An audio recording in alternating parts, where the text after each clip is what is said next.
Welcome to the deep dive. Today, you and I are digging into what sounds like a really incredible football match. Yeah, we're looking at the first leg of a major European semifinal, Barcelona versus Inter Milan. And we've got some great analysis here, lots of different takes on this really high-stakes game. Exactly. And our mission today, well, it's twofold, really. We want to break down the key moments, the tactics, Sure. but also really tune into the English used to describe it all. You know, the commentary, the reports.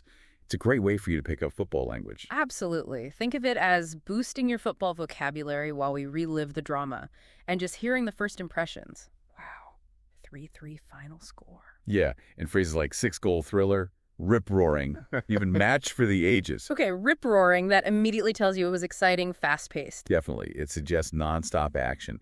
And it sounds like Inter Milan provided a lot of that early on. An explosive start, they're calling it. Explosive how? Well, scoring in the first minute, Marcus Thuram. And apparently it was a cheeky backheel goal. A cheeky back heel. So, kind of clever, maybe a bit audacious. Exactly that. Skillful, unexpected, catches the defense, totally off guard. Great word, cheeky, in that context. And they didn't stop there. Nope.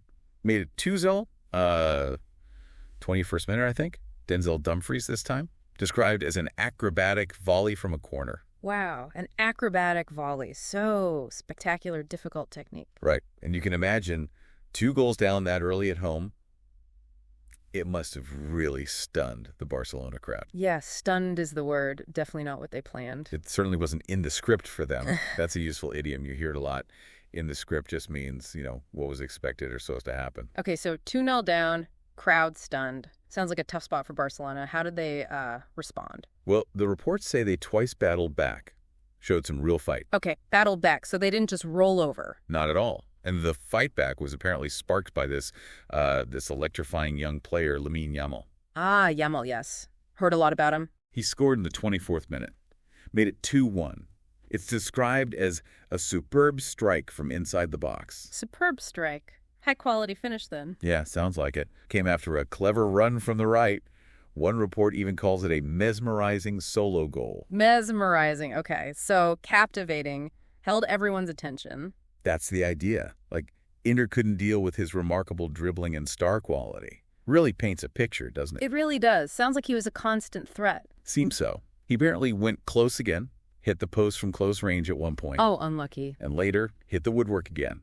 A late chip after another brilliant run apparently hit the frame of the goal. Right. Hit the frame of the goal or hit the woodwork. You hear those a lot. Means the post or the crossbar. It's so close. Very close. But it wasn't Yamal who got the equalizer. That was Ferran Torres. He leveled the score at 2-2. Okay. Leveled the score. That's a key phrase for you listening. Brought it back to equal. How did that goal come about? 38th minute.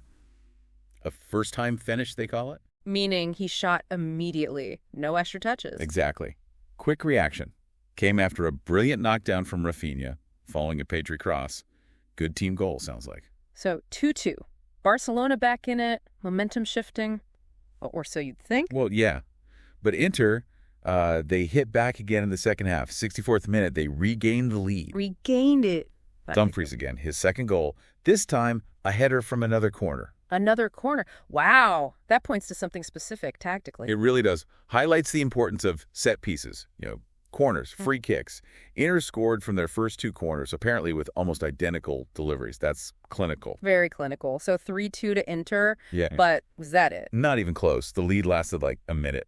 Seriously? Yeah, 65th minute, Barcelona hit back immediately. Rafinha this time, a thunderous strike from outside the box. Thunders, okay. Powerful shot. Sounds like it hit the post. Again. A lot of woodwork involved. Yeah. And then it ricocheted off the back of Inter keeper Jan Sommer and into the net. Oh, an own goal, technically. Or just incredibly unlucky for Sommer. Unlucky, definitely. Ricocheted, great word for that kind of unpredictable bounce. So that brought the score to 3-3. It restored parity. Restore parity. Another good one for you listening, meaning back to equal terms. What a crazy sequence of goals. Absolutely frantic. And the drama didn't stop there. There were controversial moments, too. Oh, like what? Well, Inter thought they'd scored a fourth through Mkhitaryan, but VAR stepped in. The video assistant referee, right. What was the call? Offside. And apparently it was offside by the tip of his boot. Wow, that is incredibly tight. Those marginal calls always cause debate. Always. And there was also mention of a potential handball against Barcelona that wasn't given, described as a let-off for them. A let-off, meaning they got away with one, potentially. Pretty much. So, yeah. Goals, controversy, everything you want in a big game. Okay, let's shift gears a bit. What about the tactics, the overall styles of play? It was called like a boxing match at one point. Yeah, suggesting maybe contrasting styles clashing. That's often what that comparison implies. Makes sense. So what were those styles? Well, Barcelona were noted for their dangerous high line. Very attacking. Okay, let's break down high line for everyone.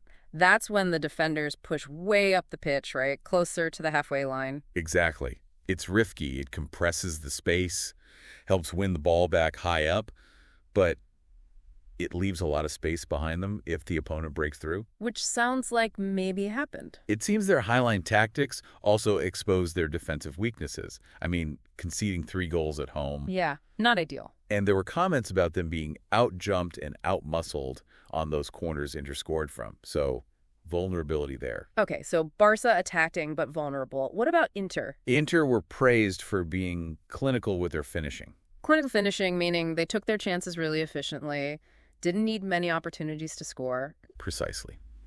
They could also withstand Barcelona's relentless attack, soak up pressure, and then hit back, especially on counterattacks and those crucial set pieces. And their keeper, Sommer, despite the unlucky ricochet. He was apparently instrumental in securing the draw, made a series of impressive saves.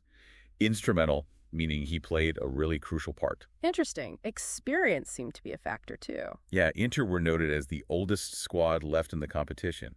That kind of experience can be vital in managing these high-pressure situations, not panicking when things go wrong. Definitely. But big games like this often come at a cost. Any injuries? Unfortunately, yes. For both sides. Barcelona lost their fullback, Jules Koundé. He was forced off in the first half. Forced off, another common way to say a player had to leave due to injury. What was the issue? Suspected leg muscle injury.